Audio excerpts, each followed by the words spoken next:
Я сегодня хочу обратиться к другой женщине, которая не менее скандальная в реальной жизни. Ее имя Кат Вон Ди. Она американская суперзвезда в татуаже. Кто не знает тоже ее историю, может быть, я пару слов скажу. Она родилась, выросла в семье миссионеров, в 14 лет убежала из дома и сразу начала заниматься своим любимым делом – набивать тату на тела людей. Попала в книгу рекордов Гиннесса, она сделала 400 татуировок за 24 часа. Она опубликовала 2 бестселлера, которые читались, продавались как горячие пирожки. Нью-Йорк Таймс продавал их и радовался своей удаче. Она вся сплошь и рядом, она участница всевозможных реалити-ТВ. И буквально несколько месяцев назад мир облетела новость, евангельский мир облетела новость, что она обратилась к Богу, получила крещение в баптистской церкви, сейчас она активно свидетельствует, отказалась от всех своих прежних занятий, бросила наркотики, алкоголь, заодно и колдовство, сожгла все свои оккультные книжки. В общем, она говорит: я в огне от Иисуса. Эта девочка-скандал, ей сейчас 41 год, и эта девочка-скандал перевернула всю свою жизнь, перевернула жизнь очень многих людей, которые ее хорошо знают. Мы сегодня с вами будем говорить о скандалах. Мы будем говорить о рождественских скандалах, причем связанных с женщинами. Где женщины, там всегда скандал. Я сразу хочу убедиться, что здесь нет людей младше 16 лет, потому что моя проповедь от 16 и старше. Будет много взрослых тем и много взрослых слов. Хорошо? Если вы как-то переживаете за моральное здоровье своих детей, держите их подальше от меня. Я с вами хочу прочитать один из самых скучнейших текстов в Библии. Когда я начал читать Новый Завет и начал читать этот текст, с него обычно начинается чтение Нового Завета, я так и не понял, я остался в недоумении, с какого перепуга, вопреки всем законам жанра, потому что обычно в начале чего-то фильма или книги всегда должна быть такая захватывающая сцена, которая завлечет читателя, а тут сплошной перечень имен, причем один мужик родил другого мужика. Мы с вами прочтем из 1 главы Евангелия от Матфея с 1 по 17 стихи. Это тот текст, который мы часто избегаем. Я хотел бы хотя бы, чтобы раз в 10 лет, последний раз я читал эту проповедь 12 лет назад, я решил прочитать снова ее через 12 лет. Надо хотя бы раз в 12 лет читать такие замечательные тексты. Если бы я был бы рэпером, я бы это сделал бы самым лучшим образом. Итак, я буду читать в переводе синодальном, привычном, где сохраняется вся эта греческая механика. Родословие Иисуса Христа, сына Давида, сына Авраамова. Авраам родил Исаака. Исаак родил Иакова. Иаков родил Иуду и братьев его. Иуда родил Фареса и Зару от Фамари. Фарес родил Исрома. Исром родил Арама. Арам родил Аминадава. Аминадав родил Насона. Насон родил Салмона. Салмон родил Вооза от Рахавы.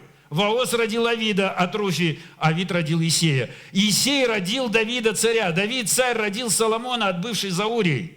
Соломон родил Раваама. Раваам родил Авию, Авия родил Асу, Аса родил Иосафата, Иосафат родил Иорама, Иорам родил Озию, Озия родил Иофама, Иофам родил Ахаза, Ахаз родил Езекию, Езекия родил Манасию, Манасия родил Амона, Амон родил Иосию, Иосия родил Иакима, Иаким родил Иехонию и братьев его перед переселением в Вавилон.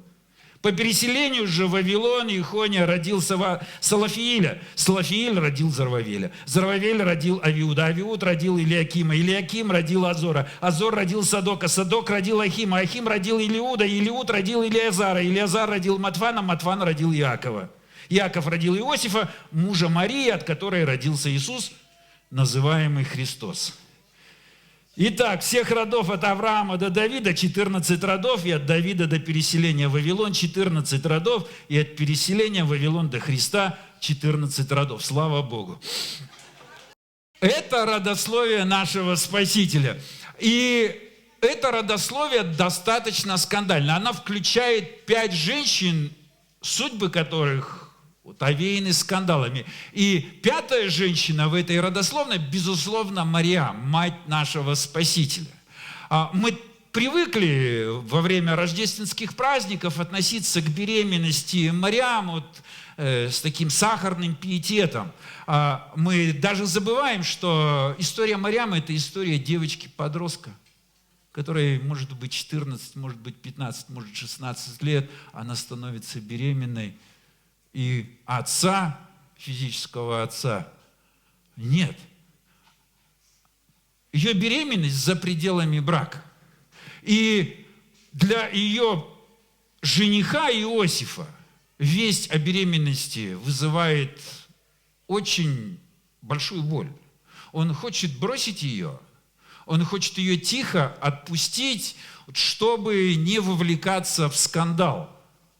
Он не хочет брать ее к себе, но он человек праведный, он не хочет делать из этого публичный скандал, но он не желает быть частью всей этой рождественской истории. И если не вмешательство ангелов, то Иосиф отпустил бы ее и не знал бы ее вообще. Так что при жизни Иосифа, при жизни Марии, ее беременность, рождение Иисуса вызывала определенные скандальные слухи. И это не прекратилось и с рождением Иисуса. Когда мы читаем Евангелие, то мы слышим отголоски этого скандала. Враги Иисуса говорили так: разве он не плотник, сын Марии, брат Иакова, Иосета, Иуды и Симона? На Древнем Востоке, если говорили о мужчине, о человеке, то обычно говорили, например, Иван, сын Петра. Никогда не говорили Иван, сын Евдокии. Иисус, сын Мариам, его физический отец не упоминается. Современники Иисуса знали, что с рождением Иисуса, с его историей связана скандальная история. Иосиф не был физическим, биологическим отцом сына Мариам. С этого начинается Евангелие от Матфея, скандал в святом семействе. А сейчас мы поговорим с вами о 4 женщинах, которые также находятся в этом родословии. Мы поговорим о 4 женщинах, не считая Мариам. Первая женщина, ее зовут Фомарь или Тамара. Она мать Пареца из Ираха, близнецов от Иуды. Иуда – это сын патриарха Израиля, Иакова, под прозвищем Израиль. Раав, вторая женщина, это мать Буаза от Салмона. А Руфь – это мать Оведа от Буаза. Руфь вышла замуж за сына Раав. И 4-я женщина из этого списка, из этой родословной, скандальной родословной, это бывшая Заури. Ее по имени не упоминают. Это как бы сегодня бы сказали экс. Это экс Урии. Это бывшая Урия. И мы знаем ее имя, ее зовут Версавия. Она стала матерью великого царя Соломона. Это 4 женщины. И мне хотелось бы сейчас вместе с вами обсудить истории этих женщин. И я хотел бы, чтобы мы с вами отметили несколько важных моментов. Итак, давайте поговорим о первой женщине. Ее звали Фомарь или Тамар.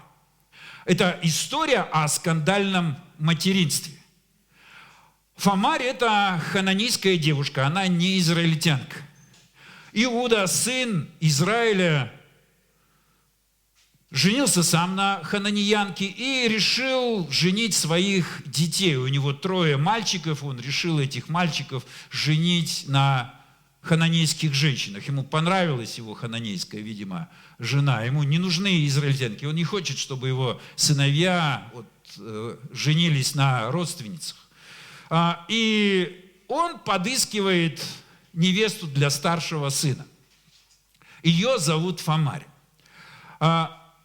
Они не пожили долго, и через какое-то время старший сын умирает. В те времена на Востоке, если женщина выходила замуж, она выходила замуж не за мужчину, а за всю его родню. Это вот сегодня, когда мужчина женится, то он женится не только на женщине, на всей ее родне, но вот в те времена женщина, если выходила замуж, она выходила замуж за весь клан своего мужа. И вот так вот были такие ситуации, когда ее муж умирал, оставлял ее без ребенка, то обязанность следующего брата была взять ее в жены. И ребенок, который родится в этом уже повторном браке, он будет принадлежать не вот этому ее текущему мужу, а умершему, покойному мужу. Этот ребенок должен быть наследником ее первого покойного мужа. Никто не должен умереть без наследника. Вот. И женщина могла переходить вот так от одного мужчины к другому мужчине. И Фамарь сначала становится женой старшего сына, потом Иуда ее женит выдает ее замуж за второго сына. Вот у его второго сына замечательное имя Анан. Вот мы знаем, что такое вот Анан. Проблема Анана не в том, что он там, в общем, как сказать, занимается чем-то не таким. Его главная проблема, его главный грех. Он не хочет быть отцом ребенка этой женщины. Он не хочет восстанавливать семя для своего старшего брата. И он умирает тоже. И это пугает Иуду.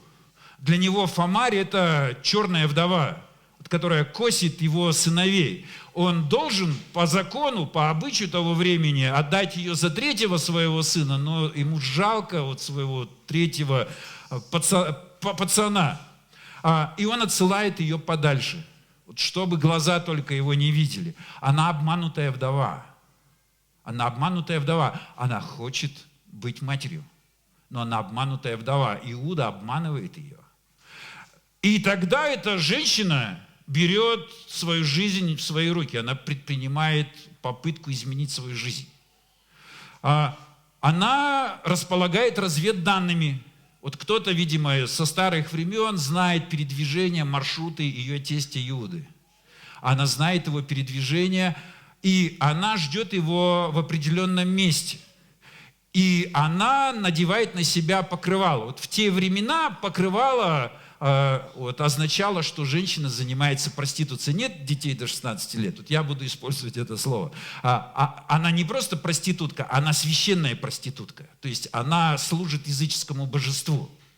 И она сидит и ждет, и проходит благочестивый Иуда, сын Израиля, и ему, в общем-то, так захотелось женской любви, да. И он готов на все.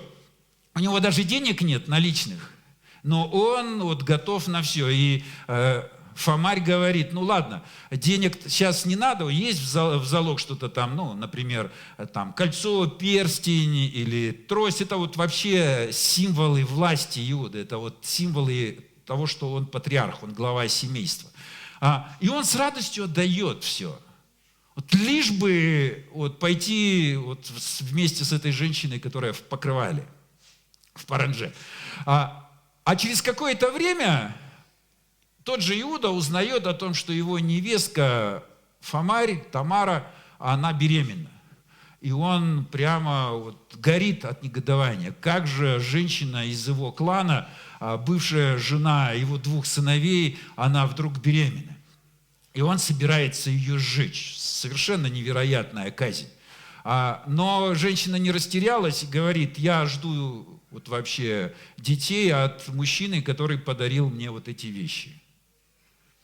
Он узнает свой перстень, он узнает свою трость и понимает, что она правее его, правда на ее стороне. Он пытался ее обмануть, она обманула его. Что выделяет Фамарь среди других женщин? В Библии она язычница. Она не израильтянка, она язычница. Ее поведение такое вот, в общем, вызывает вопросы у нас, у высокоморальных людей. Вот.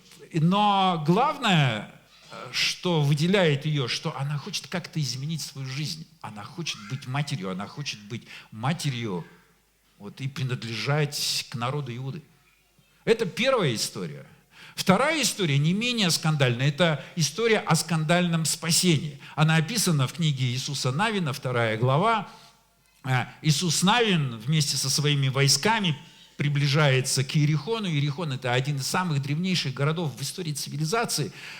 У него большие, хорошие, крепкие стены. И Иисус Навин, он бывший разведчик, он глава разведслужбы Израиля в свое время. И он посылает разведчиков в Иерихон. Ему нужно узнать, как укреплен этот город. Он посылает 2 разведчиков, которые вообще такие вот кривые, косые, они вот себя, в общем, завалили, но вот слава Богу, что находится женщина по имени Раав. А Раав называется Зона. Если вы хотите кого-то обругать по-еврейски, назовите вот женщину Зона. Зона означает проститутка. Вот мы сегодня выучили замечательное еврейское слово. Вот я предупреждал. Часто ее представляют, как она владелица гостиницы была или содержательница гостиницы. А вот это просто попытка перетолковать это слово «зона». Она была женщиной определенных занятий. И вот шпионаж и проституция всегда шли рука об руку. Это 2 благородных занятия со времен еще наших прародителей. И вот эти разведчики израильские находят убежище у нее. Они находят убежище, она спасает шпионов, спускает их по веревке со стены, ее квартира находится прямо в стене, это тоже часто такое можно увидеть. И она выбивает у этих шпионов гарантии по спасению. Она говорит, если я вас спасу, то я уверена, что вы победите, но мне нужны гарантии, что моя семья и я будем избавлены от разрушения. Она получает эти гарантии, они уходят, спасаются, и Иерихон падает, разрушается, и единственная семья, которая получает спасение, это семья проститутки Раав. Она получила спасение не только для себя, но и для всей семьи. Очень такая заботливая женщина, она заботится о всей своей семье. А затем она выходит замуж за Салмона и становится матерью очень известного человека, о котором мы поговорим прямо сейчас.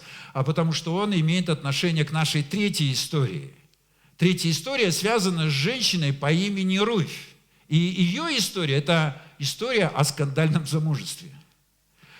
Если у вас сегодня будет лишних 15-20 минут, придите домой и прочитайте эту книгу. Это маленькая книжка из 4 глав, наверное, самая романтическая книга во всем Ветхом Завете. Это история любви. Как начинается эта история любви? Она начинается с истории женщины по имени Наоми или Наимень. И это решительная, очень сильная женщина, которая решает судьбы своих мужчин. У нее есть муж, у нее есть 2 сына. И когда начался голод в ее родном городе Вифлееме, что в провинции Иуда, эта женщина решительно пытается спасти своих мужчин. Она выводит их в эмиграцию. Она выводит их в страну под названием Моав. И Моав располагался немножко севернее, чем Иуда. Там говорили практически на том же языке, что и иудеи, но это как застаревшая вражда между почти что родственниками. Моав – это злейший враг Иуды. И по закону Моисея моавитяне не могли войти вообще в общение с иудеями до 10-го поколения. И смелая, решительная женщина по имени Наимень выводит всех своих мужчин спастись в Моаве. Она женит своих сыновей на моавитянках, а потом начинаются события, которые выходят из-под контроля. Сначала умирает ее муж, потом умирает ее один сын, умирает второй сын, и она остается совершенно одна в Моаве. Она понимает, что деваться некуда, ей нужно возвращаться назад.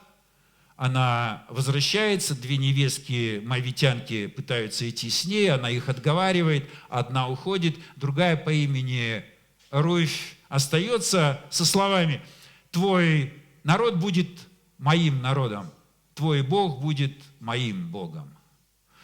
И эта мигрантка из Моава, она возвращается вместе со своей свекровью Наиминь совершенно без шансов на замужество. Она возвращается без всяких шансов, что кто-то ее заметит, кто-то возьмет ее замуж. Она никто. Она моавитянка, она пришелица, она без всяких прав.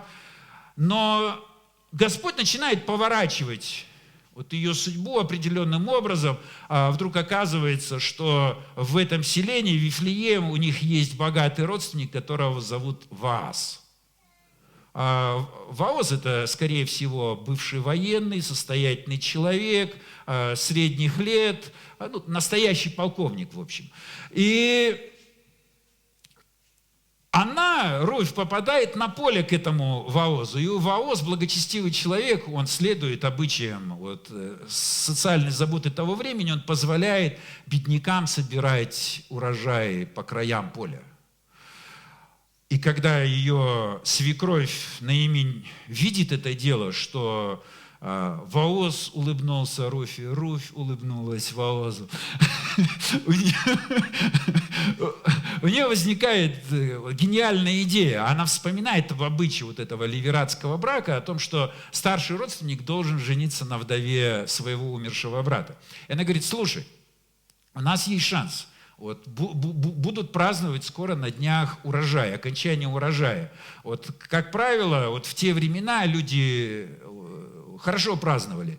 Там шашлык, пиво, покрепче, чем пиво. И, в общем, Руфь получает инструкцию. Хорошо помойся. Используй свой лучший парфюм. Вот, если нет, займи у соседки. Но одень лучшее платье. Дождись, когда Вооз вот после праздника заснет. Вот не подходи, пока он еще трезвый. Вот, подожди его, когда он ляжет, подойди к нему, открой одеяло у его ног. Не ложись рядом с ним, а ложись у его ног. Открой его ноги. И Руфь очень такая послушная женщина. Она вот следует советам своей старшей подруги. Она принимает ванну, умощается благовониями, одевает лучшую одежду, дожидается, пока Вооз наестся, напьется, заснет, открывает одеяло у его ног и лежит. И вот как раз, видимо, в полночь, в самую полночь, Вооз начинает трезветь немножко, холодно ногам, он пытается натянуть одеяло на ноги, и вдруг его рука упирается в что-то другое, вот неожиданное. И он говорит: ты кто? И Руфь говорит: это я, твоя слуга. Накрой меня своим крылом. На языке того времени: возьми меня замуж. Вот в 21 веке это, в общем-то, уже мы сильно не удивляемся. Женщина приглашает мужчину в ресторан, вот ему дает букет цветов и говорит: все, женишься на мне. А в те времена, чтобы женщина сделала первое предложение, это было скандально. В общем, о Руфи ничего плохого в самой книге нет. Она исключительно положительный персонаж. Но мы взрослые люди, мы знаем, как эти истории были и переживались в то время. И она стала женой Боаза, сына Раав. Это история о скандальном замужестве. Четвертая история происходит с женщиной, которой даже Матфей не дает имени. Он ее называет экс-Урии, или бывшая за Урией. Ее зовут Версавия. Это история о скандальном воцарении. Кто эта женщина? Прежде всего, она жена Урии Хета. Хет – это народ, который жил на территории современной Турции. У них была в свое время замечательная Великая империя, Хетская империя. Многие из них были переселенцами в других местах. И, вероятнее всего, Урия Хет был иностранным наемником. Он был наемником у царя Давида. Цари того времени очень охотно нанимали иноземцев, вот как швейцарские гвардейцы для Папы Римского. Потому что вот эти языческие наемники, они были верны только своему работодателю. И Урия Хет был одним из самых лучших наемников, воинов. Когда мы читаем вторую книгу Царств, то в конце этой книги мы обнаруживаем список самых лучших бойцов.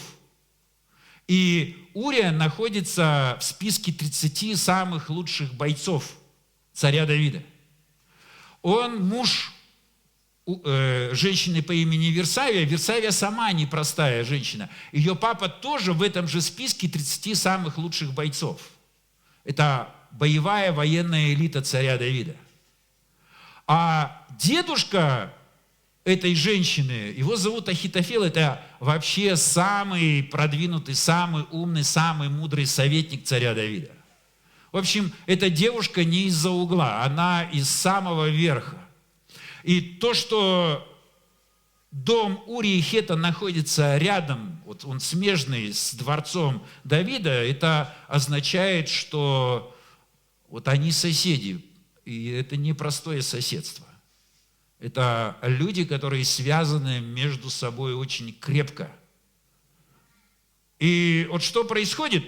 Царь Давид весной, когда все цари идут в походы, вдруг решил расслабиться. Ну, может быть, у него эмоциональное выгорание и прочее, прочее. Вот он решил остаться, отдохнуть. И выходит он на крышу сочинять стихи или помолиться, и вдруг видит прекрасную женщину, которая моется. Ну, жара, жарко, весна. И женщины во дворах мылись, ничего в этом особенного. Мы не знаем даже, вот, ну, намеренно Версавия выходила вот, и, в общем, мылась. Мы ничего не знаем, текст нам ничего не сообщает. Вот мне нравится эта средневековая гравюра, женщина с тазиком. Вот, совсем, в общем, так получается невинно. Я сразу вспоминаю советские времена, когда вот мы все вот там в тазике ноги опускали, грели и все такое. И вот тут, в общем, такая сцена. Но, скорее всего, тазика не было во дворе у Версавии. У Давида сносит крышу. У Давида сносит крышу, он видит перед собой самую прекрасную женщину. И он забывает, что у него уже, ну, наверное, несколько десятков женщин. У него вот несколько десятков жен, наложниц и прочее, прочее. Но вот когда мужчина видит женщину, влюбляется, он забывает обо всем на свете. Он делает непристойное предложение Версавии. Мы не знаем, она по собственной охоте или вынуждена. Ну, в общем, они вот совершают преступление. Они совершают преступление против Урии, который сейчас находится на поле боя. Урия рискует своей жизнью за царя Давида. Царь Давид развлекается с его женой. И Версавия вскоре узнает, что она беременна, и текст нам ясно дает понять, что это, без всяких сомнений, ребенок Давида. Давид пытается скрыть все это дело, чтобы не потерять свою высокую моральную репутацию, а он убивает мужа Версавии. Так заканчивается история Версавии. И снова мы видим, что у каждой женщины своя отдельная судьба, но вот что-то их объединяет. Версавия вполне возможно и не была язычницей, но она была замужем за язычником. То есть мы видим тоже языческий след в ее жизни. Мы также видим отголоски скандала в ее жизни. Пока она жила, каждый, наверное, знал, каким образом она пришла к власти. Но, тем не менее, как и все остальные женщины, она хотела каких-то перемен. Вот. И плохо или хорошо, но она вот как-то вот что-то пыталась сделать по этому поводу. Вот что общего у 4 женщин в родословии Иисуса? Все они язычницы или так или иначе связаны с язычниками. Ну, другими словами, это очень такая скандальная генеалогия Иисуса. Предполагается, что генеалогия или родословная должна вывести чистоту крови вот, наследника вот этого великого царя и мессии. И вдруг оказывается, он полукровка. Сын Давида, сын Авраама, полукровка. В его роду есть женщины и мужчины, которые не были израильтянами. Мало того, вдруг мы узнаем, что в его роду масса людей, которые переживали скандалы. Вот. Иисус родился в семье, которая знала, что такое скандал. Это не высокоморальная семья, без всяких, вот знаете, вот, без скандалов, без кривотолков. Мы знаем уже сама история Марьям, этой девочки беременной. Уже скандал. Но оказывается, и кроме скандала Марьям, были и другие скандалы. То есть Спаситель рождается, он приходит в мир вот как обычный человек. Вот. И наши предки, и мы сами, мы живем во тьме. Мы пытаемся вот что-то сделать, но из одной неприятности попадаем в другую неприятность, из одного скандала в другой скандал. Спаситель пришел в семью скандалистов, если хотите. Но что еще объединяет, я думаю, этих женщин, это их желание какой-то перемены. Они хотят стать частью чего-то большего. Они хотят стать частью избранной семьи. Вот. И весь рассказ о женщинах, собственно говоря, приводит меня к последнему выводу. Какой у нас Спаситель? У нас с вами скандальный Спаситель. Скандальный Спаситель. Рождество – это скандальный праздник, если хотите. Рождество говорит нам о том, что наш Спаситель приходит со скандалом. Он приходит для язычников, а не только для евреев. Я говорю вам, многие придут с востока и с запада и усядутся за пиршественный стол вместе с Авраамом, Исааком и Иаковом в Царстве Небес. Вот мы так устроены, мы пытаемся отделить себя от других, и израильтяне пытаются отделить себя от неизраильтян, но что мы узнаем из родословия Иисуса, что Спаситель приходит не только чтобы выполнить обещания Бога для Израиля. Он пришел для того, чтобы выполнить свои обещания для всего человечества. С рождением Иисуса рождается новый мир, в котором нет ни иудея, ни язычника, ни раба, ни свободного, ни мужчин, ни женщин. И мы должны это помнить сегодня, в 21 веке. Иисус, Спаситель, пришел для израильтян и палестинцев, украинцев и русских, казахов и уйгуров, корейцев и японцев, нигерийцев и парагвайцев. Он пришел для каждого из нас, для представителей всех племен и народов. Это самый огромный скандал Рождества. Спаситель не пришел для какого-то одного народа. И он пришел для грешников. Когда его спросили, зачем он вообще вот совершает чудеса, зачем он исцеляет каких-то непонятных людей, зачем он ест с непонятными людьми, он отвечает: нездоровые нуждаются во враче, больные, я ведь пришел призвать не праведных, а грешников. История Рождества – это не история того, как мы становимся высокоморальными людьми. Это история о том, что Бог вошел в нашу скандальную жизнь для того, чтобы сделать нас участниками своего царства. Скандальный Спаситель пришел для язычников и грешников. Скандальный Спаситель предлагает спасение самым скандальным образом, по вере. Он не предлагает нам спасение через следование моральным кодексам. Он предлагает нам спасение по вере. И я сразу вспоминаю историю еще одной женщины, которая была больна много-много лет. И она пошла на отчаянный шаг. Она нарушила все табу того времени. Она подошла к Иисусу, прикоснулась к Его одежде, получила исцеление. Иисус, обернувшись и увидев ее, сказал: «Смелее, дочь, тебя спасла твоя вера». С этого времени женщина исцелилась. Мы празднуем с вами Рождество. И Рождество – это не дань памяти дня, когда родился Иисус. Мы с вами празднуем рождение нового мира. И этот новый мир наступает с рождением Иисуса. Иисус приходит в мир. Бог стал человеком. Он соединился со всеми нами. С теми, кто этого не заслуживает. Он соединился со всем миром. Он соединяется с израильтянами и палестинцами. Он соединяется с украинцами и русскими. Он соединяется с корейцами и японцами. Он соединяется с кенийцами и парагвайцами.